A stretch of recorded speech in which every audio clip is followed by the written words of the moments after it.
Acceptance is the counterpart to locus of control. And we kind of alluded to it a little bit earlier. Okay.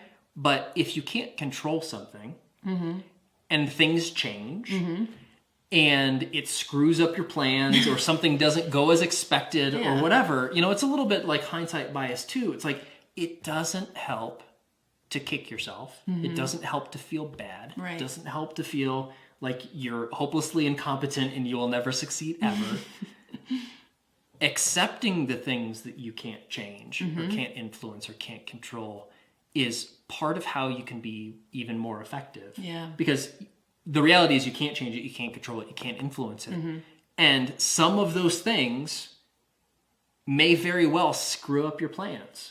Like the recession or the depression, a lot of people lost retirement savings. A lot of people lost their jobs. That is a horrible thing. Right. That was not foreseen or foreseeable. And it doesn't mean you have to like it. It doesn't even mean it has to be good. Right. But spending time and energy feeling bad or kicking yourself or, imagining all of the ways of things that you could have done things differently or whatever, it doesn't help.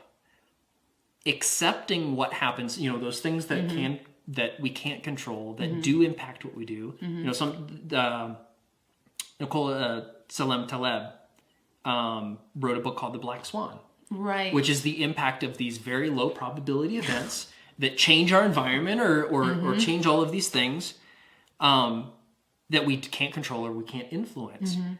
It's easy to spend valuable time and energy and effort feeling bad about it, when really there's, you can amp up your feeling bad about it by 1,000,000 and it's still not going to do anything about it. Yeah, it's another time to think about sunk cost as applies to yourself. Exactly. So acceptance, and we're getting back into Zen Eastern philosophy, and this is a really old concept that appears all over the world, because a fact of human history is there have always been things, storms, earthquakes, that we can't control, and so instead of spending valuable time and energy fighting it, you accept it. You accept that is a feature of the reality that you are now in, and then you refocus your time and attention on things that you can control, things that you can do to make things better as they are right now. That's right.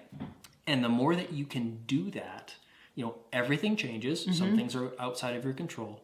The more you focus and accept the things that have happened and work on things that you can do to make things better, the more productive you'll be and the happier you'll be.